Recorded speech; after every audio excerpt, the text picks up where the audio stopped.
RL Location Automobile. Pour toutes vos locations de voitures et utilitaires en Guadeloupe, faites appel à RL Location Automobile. Avec RL Location Automobile, réservez en toute tranquillité, 7 jours sur 7, 24 heures sur 24. RL Location vous propose une large gamme de voitures et d'utilitaires au meilleur prix sur le site internet www.rl-location.com. RL Location, c'est aussi l'assistance et la livraison. Pour tout renseignement, contactez-nous au 05 90 106 687. RL Location Automobile, la location en toute simplicité. Ce moment chez RL Location, véhicule catégorie A à partir de 14 € par jour et véhicule catégorie C à partir de 50 € par jour.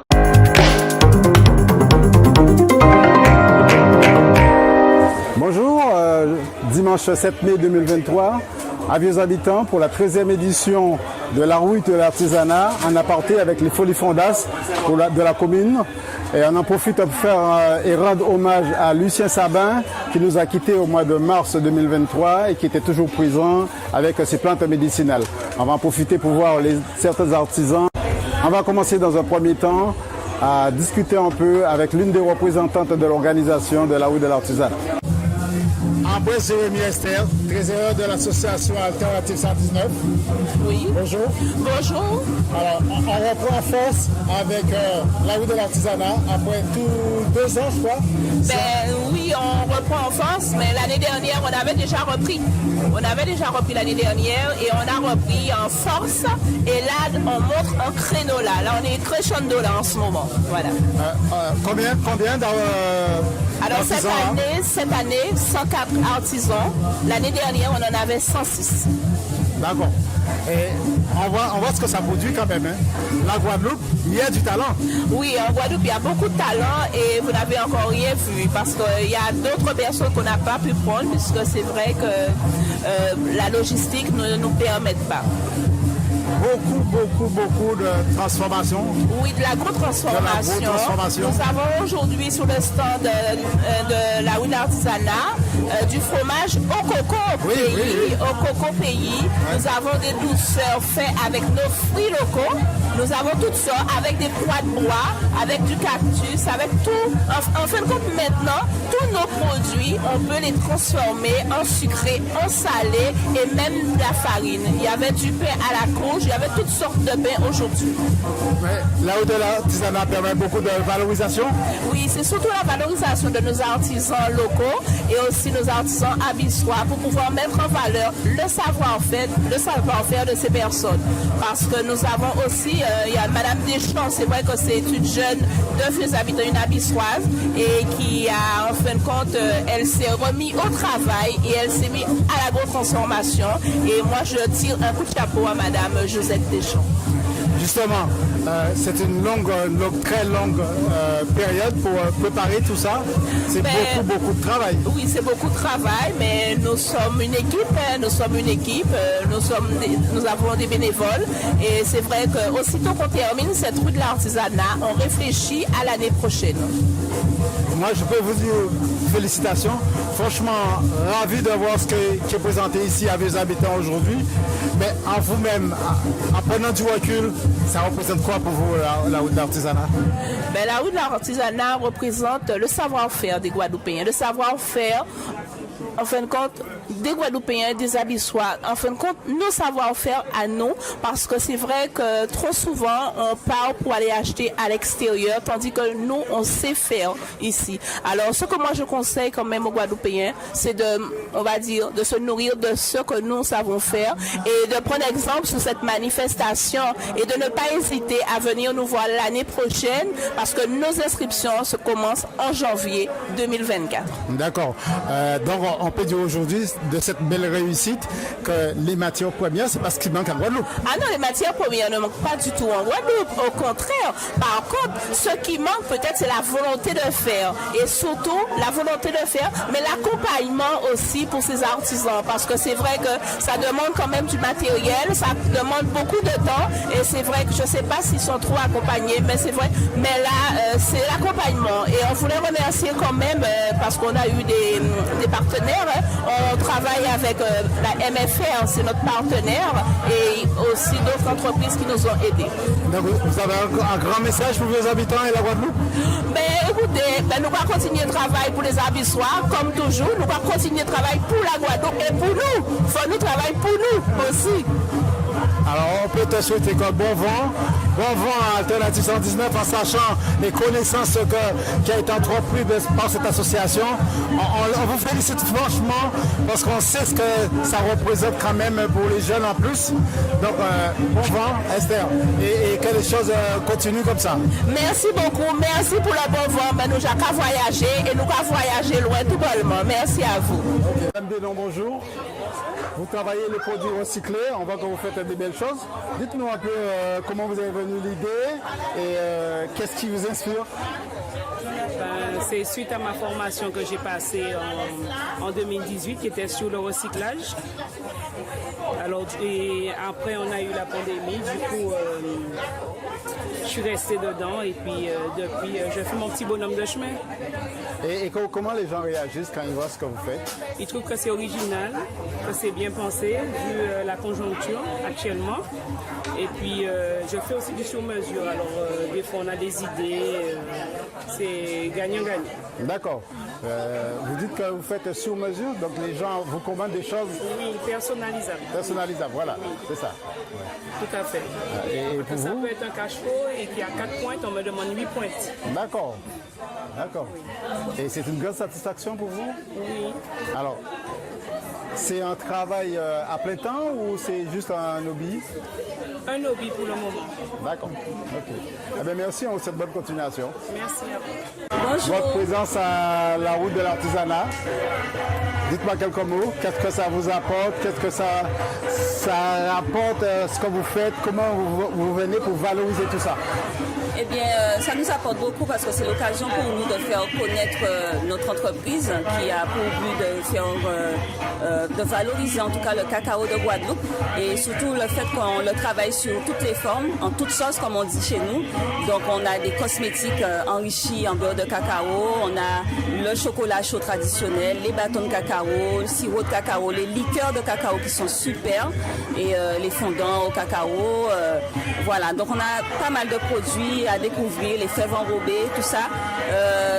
Voilà, donc il y a un public qui sort de partout, sur toute la Guadeloupe et on profite de la présence des touristes aussi. Donc voilà, c'est tout bon pour nous en tout cas. L'agro-transformation alimentaire, vous dites cacao en toute sorte, mais vous ne travaillez pas seulement avec... Alors, pas que le cacao, puisqu'on a pas mal de plantes locales, hein, des plantes issues de notre biodiversité en Guadeloupe. Donc le bois d'Inde, le roucou, donc associé au cacao, ben, ça fait une très bonne composition et on met en valeur tout ça. D'accord. Qui c'est qui a eu l'idée? Comment c'est venu? Je sais pas, il y a une formation. Alors, oui, il y a eu des formations. Donc toutes les deux, on a fait une formation en agro-transformation. Il y a l'expérience de ma mère surtout, et c'est de là qu'est partie l'idée, puisqu'elle a travaillé de nombreuses années à la Grivelière. Donc vous imaginez qu'elle maîtrise toutes les étapes de la transformation du cacao, et elle m'a aussi transmis son savoir-faire. Et voilà, donc ensemble, on a planté des cacaoyers. On s'amuse à travailler le cacaoyer, le cacao sous toutes les formes. Comme j'ai dit, il y a la formation aussi en cosmétique naturelle. Donc on associe toutes ces différentes compétences pour faire des produits exceptionnels. Je crois que maman, vous avez de qui tenir. Il me semble que la grand-mère faisait déjà de la transformation avec le carapate. Oui, en fait, c'est une grande tante, hein. C'est ma tante Rosa, qui est décédée à l'âge de 102 ans d'ailleurs. Hein. Elle travaillait beaucoup de produits, pas seulement carapate, hein. Elle faisait toutes sortes de petites confiseries à base des fruits, par exemple, pour au sol, des trucs qu'on utilisait. On ne pouvait même pas penser qu'on pouvait travailler ça. Elle faisait déjà ça. Donc oui, c'est vrai, je tiens ça d'elle aussi. Et puis après, comme ma fille Stella disait, hein, à la Grivelière, j'ai eu l'occasion de faire une formation sur le cacao. Donc moi j'aimais, ça m'a donné un plus, mais ça m'a plu parce que quand j'ai vu tout ce qu'on pouvait faire avec le cacao. C'est vrai qu'après, j'ai pu travailler à l'atelier, mais je me suis dit que c'est une bonne idée et j'ai voulu travailler le cacao et c'est pour ça que, voilà, avec Stella, on travaille le cacao. Alors, moi, je produis exclusivement ma production première, c'est de la farine de fruits à pain. En fait, réduire la fruits à pain, en fait, pour pouvoir, en fait, changer et faire en sorte que ça devienne un produit qui soit en remplacement de la farine de blé. Parce que, en fait, ça apporte beaucoup plus de nutriments, en fait. Et pour dire aussi qu'en Guadeloupe, on a, en fait, des produits qui, en fait, peuvent remplacer les produits d'extérieur, quoi, en fait.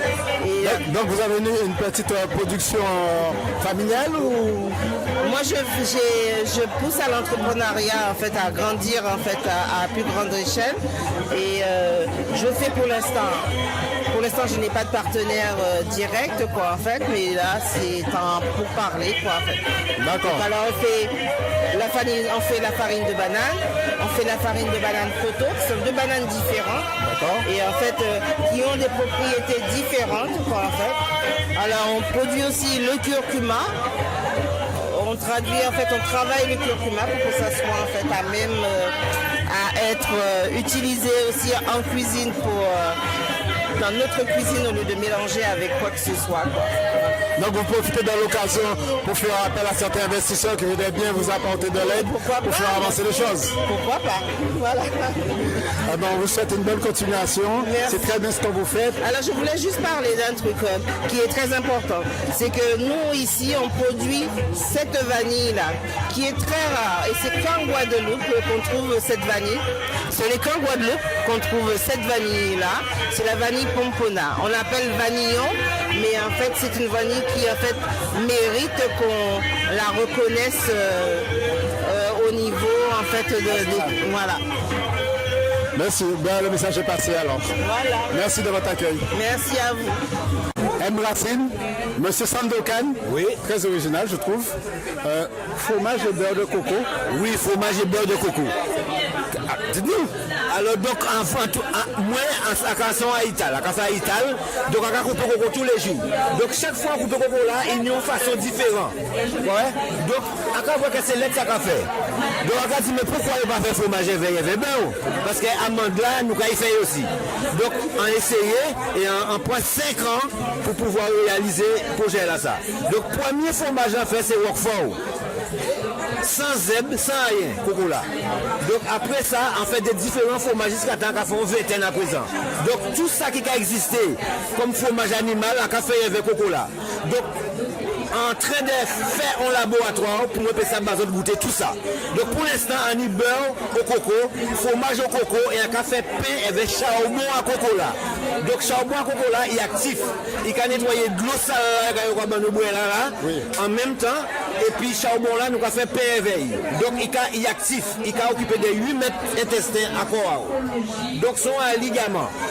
Bon médicament. Et à qui Jean-Public là, parce qu'on peut y créer les bio. Oui. À qui Jean-Public a adhéré à ce qu'on va faire là? À qui Jean, est-ce qu'on va aller des retours? Eh bien, en général, il y a un paquet de retours que yo même, yo étonné, yo même qui Guadeloupéen qui nous a fait fromage avec coco. Là, yo goûté, yo pris, yo obligé d'acheter. Vous comprenez? Donc, même madame la dit, il bon tout bol, regardez la jaille. Vous comprenez? Donc, tout le monde n'a qu'à adhérer à fromage au coco là. Ça va prouver encore une fois qu'en Guadeloupe, nous pouvons faire l'eau du tel produit. Non, mais nous pouvons dire que nous forts en Guadeloupe, c'est mal. Nous forts en Guadeloupe parce que tout ça, nous avons transformé, tout ça, nous avons fait. Talent, nous avons barré bateau là, nous avons entré encore. Vous comprenez? Parce que ça rend nous plus intelligents et puis nous avons fait plausibilité avec ça nous nie. Parce que nous avons vivre au soleil. Donc nous avons refroidi. C'est pour ça que tout le monde est malade. Et regardez tout à l'entour, on voit pain, les gens voient pain, on voit pain au céleri, pain au moringa, pain au coco. Et bien, c'est ça qui existe dans le pays là. Ouais, bien, bien content d'intervention. À cas souhaiter bon vent, on nous a dit. Moi, je dis merci. Luxury Nature. Madame Gobiora. De l'art d'éco-naturel avec des bijoux en graines, des plants de graines. Dites-nous un petit peu vos motivations. Alors mes motivations sont de promouvoir les richesses de la Guadeloupe? Alors oui, mon objectif est de promouvoir les richesses de la Guadeloupe, en fait notre patrimoine qu'on laisse un petit peu de côté, ce que nous avons ancré chez nous, qui est tout simplement notre flore. Et je promouvois ça avec des pierres semi-précieuses pour pouvoir intégrer un aspect bien-être pour les gens. Parce qu'il faut savoir que les pierres précieuses sont imprégnées d'énergie, tout comme nous-mêmes. Et donc du coup, le but est de lier l'énergie aux ressources de la Guadeloupe pour pouvoir faire du bien aux personnes qui vont pouvoir le porter. Ce ne sera pas juste un bijou, ce sera un bijou qui vous fera du bien. D'accord. Et vos créations, d'où vous viennent les idées? Est-ce que vous imitez ce que vous avez déjà vu ou est-ce que vous essayez de mélanger et de créer autre chose? Alors j'innove souvent et je prends mes inspirations de la nature. Je m'assois, je compose en nature, je vais chercher moi-même mes graines en nature. Donc en fait je reste déjà de base stupéfaite par notre petitesse dans la grande nature de la Guadeloupe et je m'inspire de ça pour pouvoir créer des choses un peu plus incroyables à chaque fois. D'accord. Oui. Vous avez un petit message pour la Guadeloupe? Oui. Alors mon message pour la Guadeloupe et pour toutes les personnes qui nous écoutent, c'est si vous avez une passion ou un projet, que vous aimez faire quelque chose de vos mains, faites-le. N'ayez pas peur d'entreprendre, n'ayez pas peur de vous lancer parce qu'on a de belles choses à promouvoir en Guadeloupe. Chaque personne a sa patte, chaque personne a son authenticité et c'est beau de voir justement là tout ce qu'on peut produire, tout ce qu'on a. Les mêmes choses peuvent être différentes d'une personne à une autre et c'est incroyable. Donc voilà, croyez en vous, croyez en vos rêves et si vous voulez vous lancer, lancez-vous. Caribéenne boutiquière, Mademoiselle Desfontaines, bonjour. Bonjour. Parlez-nous un petit peu de ce que vous faites. Aujourd'hui, je vous présente ma gamme de produits capillaires. Alors des produits qui sont à base issus de l'afro-caribéenne. Donc on va avoir des produits du terroir ainsi que des produits de l'Afrique. Je fabrique mes produits dans la zone artisanale de Géry, au-dessus de Carrefour Express, où vous pouvez également les retrouver. Donc le but étant de correspondre à votre type de cheveux ou de peau. Là où de l'artisanat pour vous? Ah oui, d'artisanat pour vous, pour moi, ça va être tremplin aujourd'hui pour pouvoir présenter ma gamme et représenter aussi ma commune et les produits du terroir parce que la plupart de mes produits, je les récolte à Vieux Habitants, comme par exemple les fleurs d'hibiscus ou même l'aloe vera également et le cassia alata que j'utilise énormément. D'accord. Merci de votre accueil et bonne continuation. Vous pouvez aussi me joindre au 06 90 40 91 99. Bonjour. Bonjour, monsieur. En approchant à 50 mètres, on a l'odeur de lavande. Du savon, oui. Savon de lavande en Guadeloupe? Oui, oui. On en fait de la lavande en Guadeloupe? Je suppose que oui. Moi, j'en ai pas encore vu, mais j'ai entendu qu'on en fait en Guadeloupe. Si on peut faire des fraises, un petit peu de tout, je pense que la lavande, oui.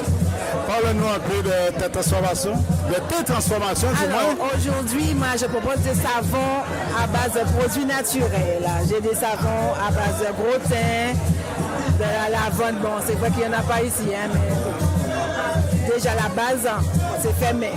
D'accord. Donc, on peut dire que c'est local. J'ai des savons au gros thym, je dis, à l'aloe. À l'aloe, j'ai des savons au moringa.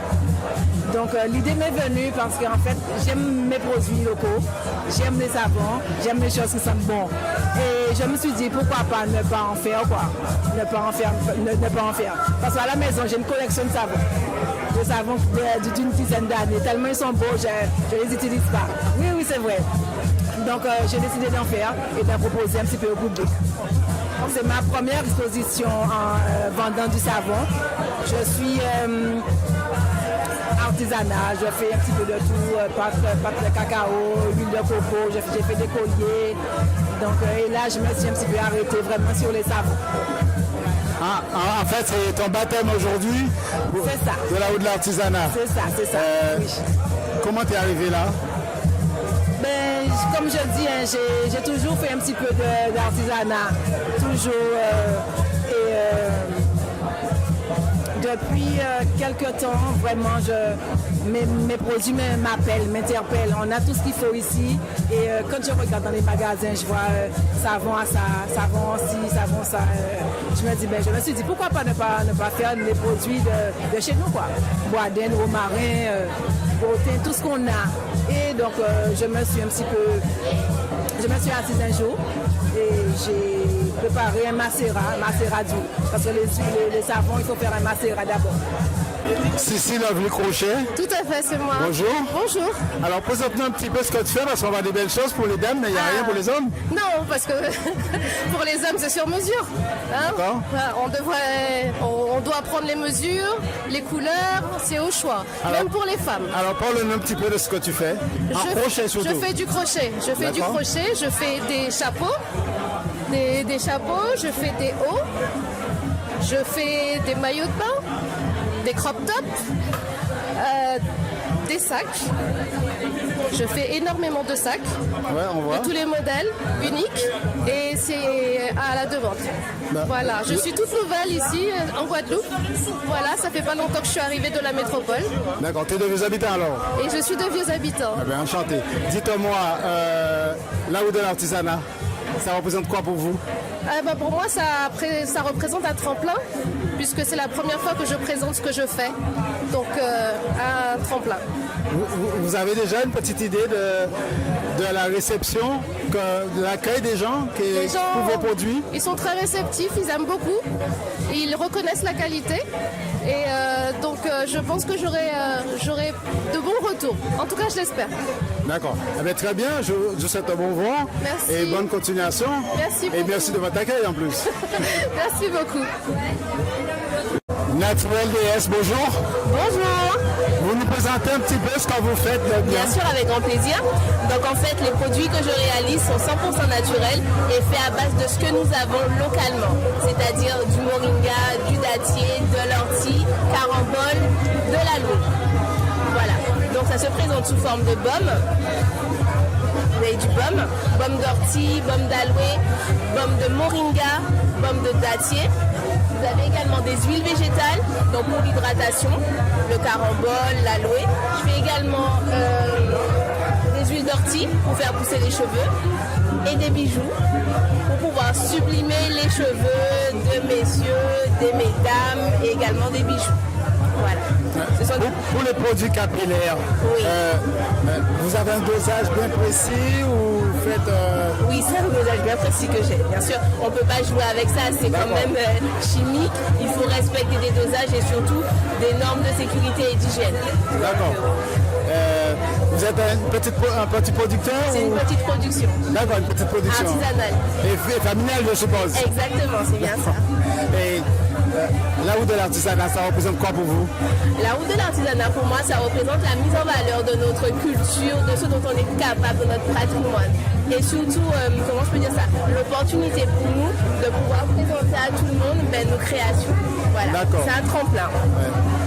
Venez à Vieux Habitants. Vous connaissez Vieux Habitants? Je suis aviçoise, monsieur. Alors, dites-nous quelque chose de Vieux Habitants.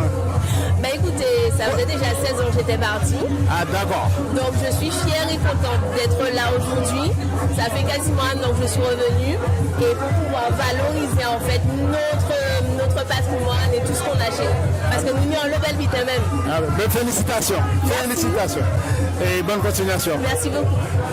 Les délices de Mankoko, Sarah, bonjour. Bonjour. Tu vas pouvoir nous présenter un peu parce que les délices de Mankoko, les délices, ça englobe beaucoup de choses. Je vois que l'étalage est très bien fourni. Dites-nous un peu de quoi il en est question, de ce qui se fait. D'accord, donc l'édition Roro est une entreprise familiale créée il y a plus de 30 ans. Donc Madame Roro est connue pour ses vinaigres. D'accord, pour ses vinaigres de jus de fruits fermentés, comme un vinaigre de surette, vinaigre de groseille, de canne à sucre et de banane. Elle est connue aussi pour ses beurres, ses laits capillaires, ses shampoings et ses nombreuses huiles pour permettre la pousse des cheveux, l'hydratation et contre les problèmes de peau. Elle propose aussi des fruits confits et des thés. Maro, c'est un nom connu. On a souvenir d'elle à la Foire de Paris, à Nice. Qu'en représente aujourd'hui la rue de l'artisanat pour vous? Donc la rue de l'artisanat, chaque année nous venons pour présenter nos produits, revoir nos clients ou bien rapporter de nouveaux clients à l'entreprise. D'accord. Et vous retenez quoi de cette journée finalement? Donc c'est une journée qui permet aux artisans de présenter leurs produits, les nouveaux produits qu'on fabrique aussi et de faire la publicité à l'entreprise. Outremernews.fr, le site de l'actualité outre-mer, 24 heures sur 24 et 7 jours sur 7. Retrouvez la chaîne Outre-mer News sur YouTube.